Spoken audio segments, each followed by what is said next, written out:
Alors bonjour, bonjour Nathalie.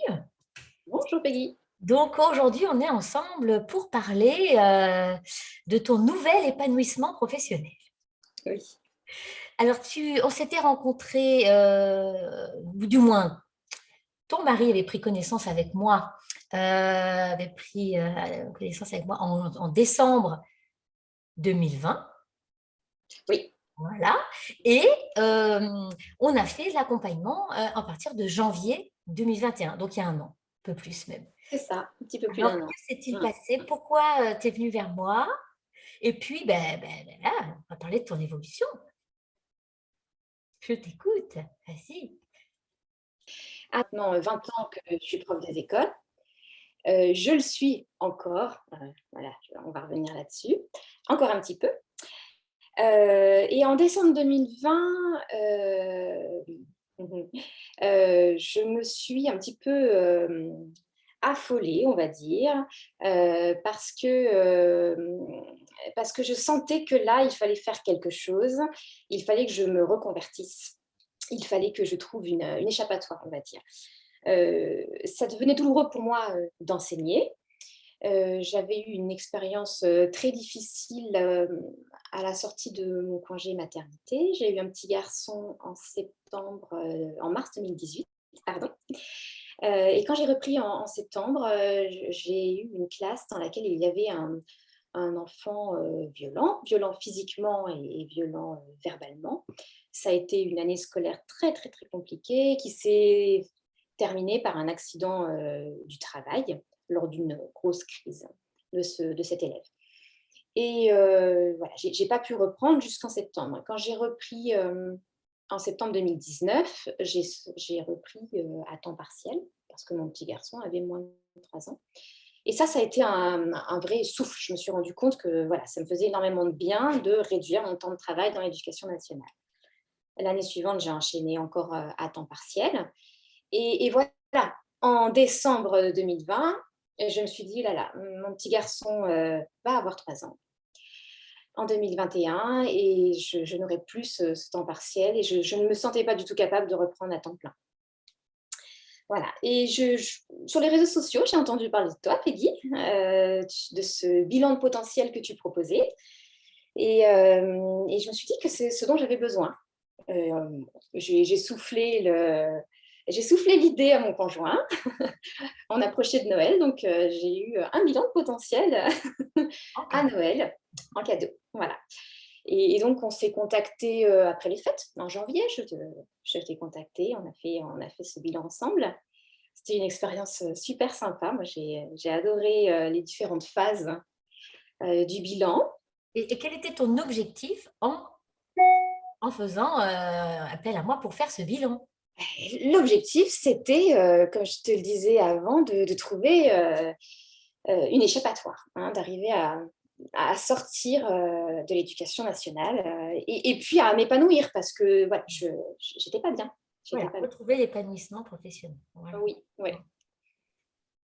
Et donc, nous avons fait ce bilan. ouais. On a fait ce bilan On va qui peut-être le était. partager. Oui, pourquoi Oui. pas. Ouais. Voilà, allons voir donc ce bilan. Mmh. Ça, c'est ton bilan. C'est toi. Tu as énormément de potentiel. Donc, moi, j'ai été formée pour analyser ces bilans. Et donc, qu'est-ce qu'on voit? On voit que tu es quelqu'un qui est doué pour tout ce qui est le secteur de l'information. Tu es hypersensible, donc tu as cette intuition, très à l'écoute des gens, et puis qui aime découvrir toutes sortes de sujets. Tu es passionné par la découverte, par apprendre, et puis cette grande capacité d'analyse et d'écriture. Voilà. Et donc, à partir de ça, on a formulé ta voie professionnelle. Est-ce que tu peux nous en parler aujourd'hui?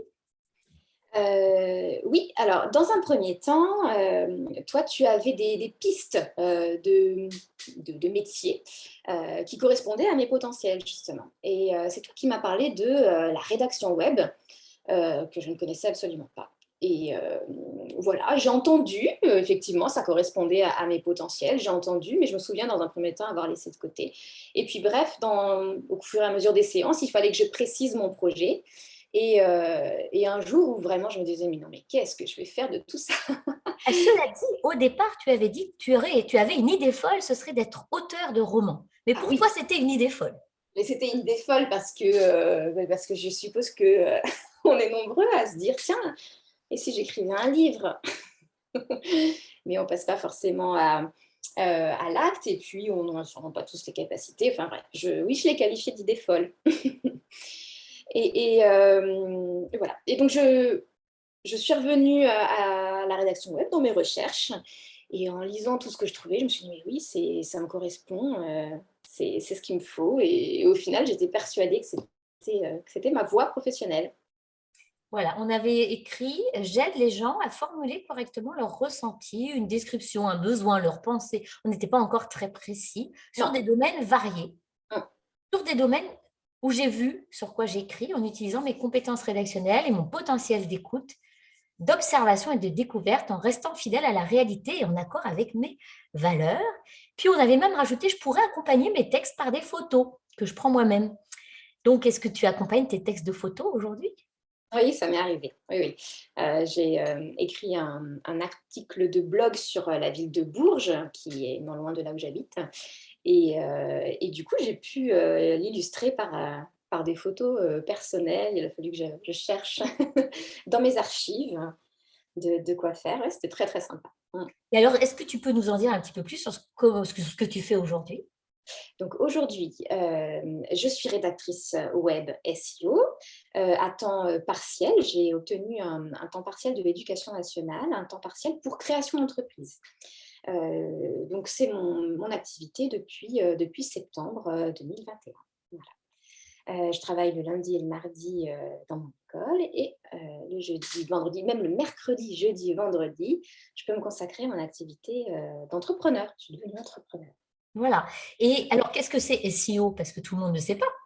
Oui, alors le SEO, c'est toutes les techniques qui permettent d'écrire du contenu qui va apparaître dans les premières pages de Google, puisque Google dirige le monde, le monde Internet. Et alors, j'imagine ce que voudraient savoir peut-être nos collègues, ou en tout cas ceux qui veulent se reconvertir.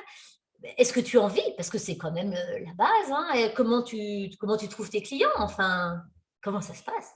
Alors, pour ce qui est d'en vivre, oui, puisque pour l'instant, je ne suis qu'à mi-temps, mais j'ai bien l'intention d'aller plus loin et de ne vivre que de la rédaction web. Oui. Et puis, pour ce qui est de trouver des clients, ça fonctionne beaucoup par réseau, que ce soit les réseaux sociaux sur lesquels il est vrai qu'on doit se rendre visible, montrer son expertise. Et puis le réseau humain aussi, hein, les connaissances que l'on a, le bouche à oreille fonctionne très bien. Et donc, par exemple, si on a des personnes qui veulent se reconvertir et qui veulent créer leur site web, du coup, toi, quels seraient tes services pour ces personnes? Eh bien, le rédacteur web se charge de rédiger tout le contenu justement du site. Donc, tu sais, toutes les pages fixes, hein, la page à propos qui présente l'entrepreneur, la Avec les bons page. mots-clés pour bien que ça remonte sur internet, pour pas qu'on arrive à la 10e page, par exemple. Exactement. Pour la page à propos, c'est plus du storytelling, on appelle ça comme ça, hein, c'est-à-dire raconter l'histoire personnelle de l'entrepreneur, montrer aussi les valeurs qu'il a pour donner envie aux clients de s'adresser à cette personne et pas à une autre. Voilà, si c'est de l'e-commerce, il y a toutes les fiches produits, les fiches catégories à rédiger. Les fiches catégories notamment sont très importantes pour apparaître sur les premières pages de Google. Quand on a un blog aussi, ça c'est pour tout ce qui est pages qui vont être réactualisées très souvent. Le blog est très très important et permet d'être bien positionné sur Google. Voilà. Voilà. Alors, si quelqu'un veut faire appel à tes services, où est-ce qu'il peut te trouver? Ah, eh bien, sur les réseaux sociaux, comme on le disait, hein, Sur donc, lesquels réseaux sociaux? alors LinkedIn, j'ai un compte sur LinkedIn. sur Instagram, sur Facebook, voilà, les trois. Les trois. Ben, écoute, il faudra qu'on écrive tes réseaux également pour pouvoir te trouver. Et puis, j'essaye de me mettre à la place de quelqu'un, enfin de tous ceux que j'accompagne dans la reconversion professionnelle. Souvent, ce qu'on se pose la question, ils se demandent, c'est pas trop dur de se lancer en auto-entrepreneur? Écoute, je ne vais pas dire que c'est facile, hein. L'entrepreneuriat, c'est, on le dit souvent, les montagnes russes, très fort en émotion. C'est hyper motivant. En tout cas, moi, c'est vraiment quelque chose qui me convient parfaitement. Et Ouais. tu as suivi une formation pour commencer? Comment tu as fait? Alors, la formation de rédaction web, après, pas de formation coaching de ce genre-là, un coaching pour entrepreneurs, mais je comprends à quel point ça pourrait être intéressant et j'imagine que l'on gagne du temps grâce à cela. D'accord. Oui, oui, oui. Moi, j'ai suivi une formation justement en incubateur d'entreprise pour Ouais. pouvoir voilà, avoir un accompagnement d'1 an pour pouvoir lancer mon entreprise. Effectivement, j'ai gagné du temps sur un certain nombre de points, business plan, enfin, pitch, tout ça. Bon, ben, très bien. Donc aujourd'hui, est-ce que tu as atteint ton objectif de retrouver cet épanouissement professionnel?